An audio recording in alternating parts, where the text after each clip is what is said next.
ரொம்ப நேரமா திங்க் பண்ணி நான் என்ன நினைச்சேனாக்கா, மைய நீரோட்டத்த கலந்துடலாம் அப்படின்னு சொல்லிட்டு முடிவு எடுத்துட்டேன்.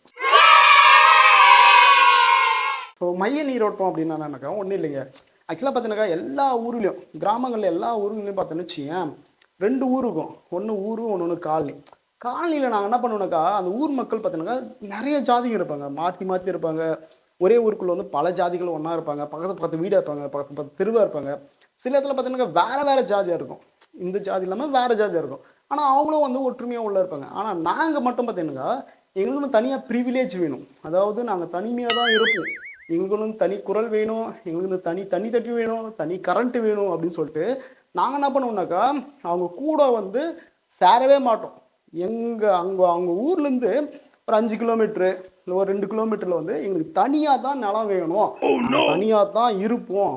என்ன நாங்களா விரும்பி என்ன பண்ணுவோம்னாக்கா, தனியா போய் அங்க இருப்போம். அங்க இருக்கிறது மட்டும் இல்லாம, கவர்மெண்ட் வந்து என்ன சொல்லுவோம்னாக்கா, எங்களுக்கு தனியா கரண்ட் கொண்டு வந்துட்டாங்க, தனியா தண்ணி தொட்டிய கொண்டு வந்துட்டாங்க அப்படின்னு சொல்லிட்டு எல்லா ஃபெசிலிட்டியும் நாங்க கேட்போம். ஆனா முக்கியமான அந்த இதெல்லாம் இருக்கு பார்த்தீங்களா, ரேஷன் கடை, அந்த பள்ளிக்கூடம், அதுக்கப்புறம் வந்து லைப்ரரி, இதெல்லாம் நாங்கலாம் என்ன பண்ணுவோம்னா, மனசு விட்டு, சரி ஓகேங்க, நீங்க வந்து ஊர்ல வச்சுங்க.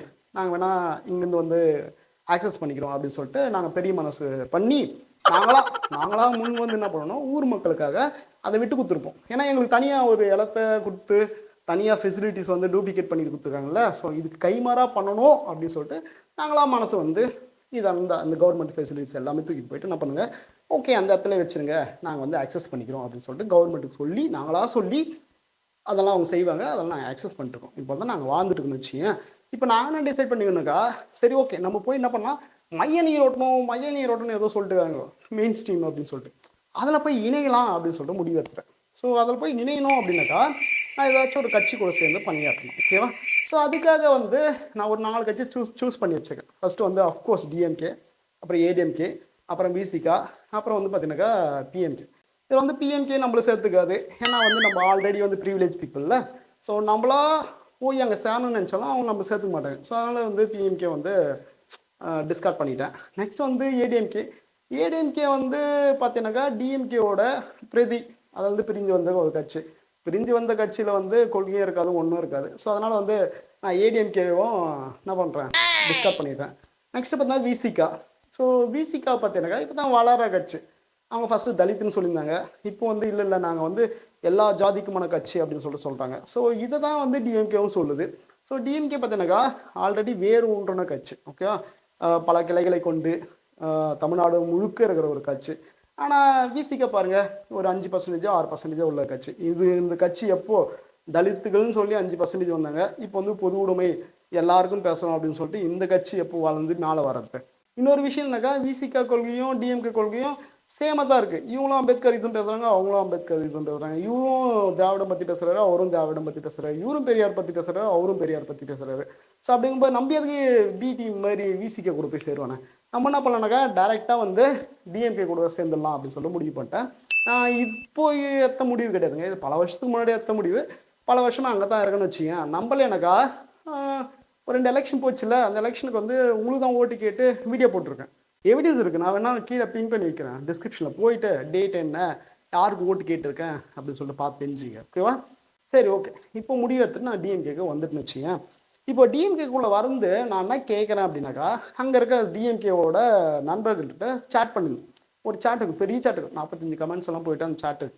அந்த சேட்ல வந்து ஒரு டிஎம்கே ஆதரவாளர் கூட, டிஎம்கே ஆதரவாளரான்னு தெரில, நம்ம எதுக்கு மொத்த குத்துவானே, ஒரு திராவிட கொள்கை கொண்ட ஒரு பெரிய மேதை அப்படின்னு சொல்லி வச்சுக்கலாமா. அவரோட சேட் பண்ணும்போது அவர் என்ன சொல்றாரு அப்படின்னாக்கா, சும்மா அவர் ஒரு கமெண்ட் போடுறோம், நம்ம ஒரு கமெண்ட் போடுறோம், நம்ம சேட் பண்ணிட்டு இருக்கோம். ஸோ நான் என்ன கேட்குறேன் அப்படின்னாக்கா, எப்பா எனக்கு வந்து விசிகாவும் தேவையில்ல, எதுவும் தேவையில்ல, எனக்கு டிஎம்கே கூட வந்து சேர்ந்துறேன். ஏன்னா டிஎம்கே தானே வந்து எல்லாரையும் ஒன்றிணைச்சுது. வாங்க நம்ம போராடுவோம், நம்மளை இவங்களை ஒடுக்குறாங்க, பிராமணர்கள் ஒடுக்குறாங்க அப்படின்னு சொல்லிட்டு நம்ம தானே சேர்ந்து போராடி பிராமணர்களை வெளியேற்றிட்டு அரசியல் வந்து கைப்பற்றணும். இப்போ கைப்பற்றிய அதிகாரமெல்லாம் நம்ம தானே வச்சிருக்கோம். நம்ம என்ன பண்ணலாம்னா, நீங்க சொல்றீங்கல்ல அந்த சோசியல் ஜஸ்டிஸ், எல்லாருக்கும் எல்லாமே கிடைக்கணும் அப்படின்ற பெர்ஸ்பெக்டிவ்ல, அதாவது நம்ம கிட்ட அதிகாரத்தை, என்ன அதிகாரம்னாக்கா வெளி அதிகாரம் இல்லை, கவர்மெண்ட் அதிகாரம் இல்லைங்க, நம்ம கட்சிக்குள்ள இருக்கிற அதிகாரத்தை நம்மளோட மக்களுக்கு ஏற்ற மாதிரி சமமா பிரிச்சுக்குவோம். அதிகாரத்தை வந்து சமமா பிரிச்சுக்குவோம் அப்படின்னு சொல்லுவோம். சமமானாக்கா பஸ் 50-50% எல்லாம் சொல்ல அந்த அளவுக்கு நான் ஒன்றும் தற்குறி கிடையாது. நான் என்ன சொல்றேன்னாக்கா, பிசி எம்பிசி வந்து அதிகமாக இருக்காங்களா, 80% இருக்காங்களா, நீங்கள் 80% நீங்கள் எத்துங்க, ஒன்றும் பிரச்சனை கிடையாது. நீங்கள் 80% நீங்கள் தானே இருக்கீங்க, எத்துங்க. நாங்கள் எத்தனை பர்சன்டேஜ் இருக்கோம், 20% இருக்கோம்னா 20% எனக்கு கொடுங்க. நம்ம இங்கே ஜென்ரல் கேட்டகரியெல்லாம் வைக்க தேவையில்ல, கவர்மெண்ட்டு தான் 69%. சரியா, கவர்மெண்ட் தான் 69% இடஒதுக்கீடு மட்டும்தான் இருக்குது. நம்மளுக்கு வந்து 100%, கட்சியில் வந்து 100% இருக்குல்ல, 100% வந்து எந்தெந்த சமூகம் எவ்வளோ எவ்வளோ பர்சன்டேஜ் இருக்காங்களோ அதுக்கேற்ற மாதிரி பிரிச்சுட்டு ஒன்றா சேர்ந்து ஒர்க் பண்ணுவோம். ஒன்றா சேர்ந்து ஒர்க் பண்ணுவோம். நீங்கள் வந்து எங்களுக்கு ஒர்க் பண்ணுங்க, நாங்கள் வந்து உங்களுக்கு ஒர்க் பண்ணுறோம். இது நடுவில் வந்து இந்த சின்ன சின்ன கட்சிகள்லாம் தேவையில்ல, விசிகாவும் தேவையில்ல, பிஎம்கேவும் தேவையில்ல. நீங்கள் வந்து இடஒதுக்கீடு கரெக்டாக பிரித்து தந்தீங்கன்னு வச்சுக்க, எங்களோட உரிமையை வந்து நாங்கள் அவங்க மூலமாக பேசி கீசி வாங்கிக்கணும்னு வச்சிங்களேன். ஸோ இதுதான் நான் சொல்கிறேன். இதை நம்ப சொன்னாக்கா அவர் என்ன சொல்கிறேன்னாக்கா, அது எப்படிங்க மாவட்டம் வந்து வட்டம் மாவட்டம் அப்படின்னா வந்து ஒரு தலித்தை நியமிச்சிட்டாக்கா அங்கே இருக்க ஆண்ட பரம்பரைங்க வந்து எப்படி ஓட்டு போடுவாங்க உனக்கு? நீங்கள் ஃபஸ்ட்டு அவங்களுக்குள்ளே போயிட்டு எப்படி பணியாற்ற முடியும், அவங்க ஊருக்குள்ளே போயிட்டு எப்படி பணியாற்ற முடியும் நீங்கள் அப்படின்னு சொல்லிட்டு கேட்குறாரு. சரிங்க, அவங்க மட்டும் எப்படிங்க இத்தனை காலமாக வந்து காலனிக்குள்ளே வந்து ப்ரிவிலேஜ் பீப்புள் வாழ்கிற அந்த காலனிக்குள்ளே வந்து அவங்க எப்படி பணியாற்றுறாங்க அப்படின்னு சொல்லிட்டு கேட்டாக்கா, அவர் என்ன சொல்கிறான்னாக்கா, ஜாதிய இந்துக்களை நம்பி தான் வந்து தலித்துகள் இருக்காங்க. அதாவது வந்து இவங்க டிபெண்ட் பண்ணி தான் இவங்க இருக்காங்க. அதனால இவங்க போயிட்டு இங்க போயிட்டு ஈஸியா ஆக்சஸ் பண்ண முடியும். ஆனா இவங்க வந்து இவங்கள வந்து ஆக்சஸ் பண்ண முடியாது அப்படின்னு சொல்லிட்டு சொல்றாரு. இதாங்க வந்து உண்மையான நிலைமை. இதை புரிஞ்சுக்கங்க நீங்க. இதை புரிஞ்சுக்கங்க. உங்களுக்கு தேவை என்ன? நீங்க வந்து நாங்க ஆளுவோம், நீங்க பாருங்க. என்ன? நாங்க வந்து ஆண்ட பரம்பரை, நாங்க ஆழத்துக்கு வந்தவங்க, நீங்க பாக்கத்துக்கு வந்தவங்க, அவ்வளவுதான். நீங்க அதே போல இருங்க அப்படின்னு சொல்லிட்டு அவர் சொல்ல வராரா இல்லைன்னு தெரியல. கேட்டாக்கா இல்ல நான் அது போல சொல்லலை அப்படின்னு சொல்லிட்டு சொல்றாரு. அவர் என்ன சொல்ல வரான்னு எனக்கு சுத்தமா புரியல. அந்த கமெண்ட் இருக்கு, பெரிய கமெண்ட், அவர் டெலீட் பண்ணாம இருந்தா போய் படிங்க. இது நம்ம கேட்ட என்ன சொல்றாங்க, அது எப்படிங்க ஒன்றி வேலை செய்ய முடியும், ஜாதி இந்துக்களும் தலித்துக்களும் எப்படி ஒன்றி வேலை செய்ய முடியும் அப்படின்னு சொல்லிட்டு கேட்கிறாரு.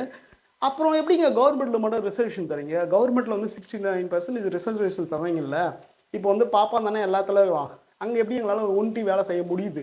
ஏதோ அடல்ட்ஸ் இருக்குல்ல, எங்களுக்கும் அங்கே போயிட்டு வேலை செய்யும்போது அவன் ஒடுக்குறான், அதையும் சமாளித்து தானே நாங்கள் வந்து கவர்மெண்ட் ஜாப்ல இருக்கோம், அங்கே தானே படிக்கிறோம், அங்கே தானே வேலைக்கு போகிறோம், எல்லாமே நாங்கள் பண்ணுறோம்ல, அவனை சமாளிக்கிறோம்ல. அவனை சமாளிக்கும் போது சமாளிக்க மாட்டோமா? ஈஸியாக சமாளிக்கலாம். ஒரு கவர்மெண்ட்டே வந்து இடஒதுக்கீடு வச்சு டிஃப்ரெண்ட் கம்யூனிட்டி பீப்புள்ஸை வச்சு ரன் பண்ண முடியும், 100 கோடி பேரை வச்சு ரன் பண்ண முடியும், மெயின்டைன் பண்ண முடியும் ஒரு கவர்மெண்ட்டால் 69% இடஒதுக்கீடு வச்சுன்னு அப்படி சொல்லும்போது உங்கள் கட்சி என்ன ஒரு 3 கோடி பேர் இருப்பாங்களா? இந்த 3 கோடி பேர் வச்சு உங்களால் சமாளிக்க முடியாதா? அப்புறம் எதுக்கு நீங்கள் தலைவர், நீங்கள் எதுக்கு கட்சி? கழிச்சிட்டு போடுங்க. இடஒதுக்கீடு கொண்டு வாங்க, பஸ்ஸு பண்ணலாம், ஒன்றும் பண்ணலாம். ஒரு கவர்மெண்ட் வந்து ரன் ஆகுது, இந்தியாவே இடஒதுக்கீடுல ரன் ஆக முடியும் அப்படின்னு சொல்லிட்டு நிரூபிச்சு காட்டி இருக்கும். எல்லாமே சேர்ந்து நிரூபிச்சு காட்டி இருக்கும். அந்த நிரூபிச்சு காட்டுறது வந்து உங்கள் கட்சிக்குள்ளே கொண்டு வாங்க. உங்கள் கட்சிக்குள்ளே கொண்டு வந்தால் எல்லாருமே சேர்ந்து ஒர்க் பண்ணலாம். சரியா? இப்பவும் சொல்கிறேன், மைய நீரோட்ட கழகத்தை நான் ரொம்ப ஆவலாக இருக்குங்க. உண்மையிலே சொல்கிறேன், ரொம்ப ஆவலாக இருக்கேன். தயவு செஞ்சு ஹெல்ப் பண்ணுங்க. Otherwise thank you so much for வாட்சிங் தி வீடியோ. பை.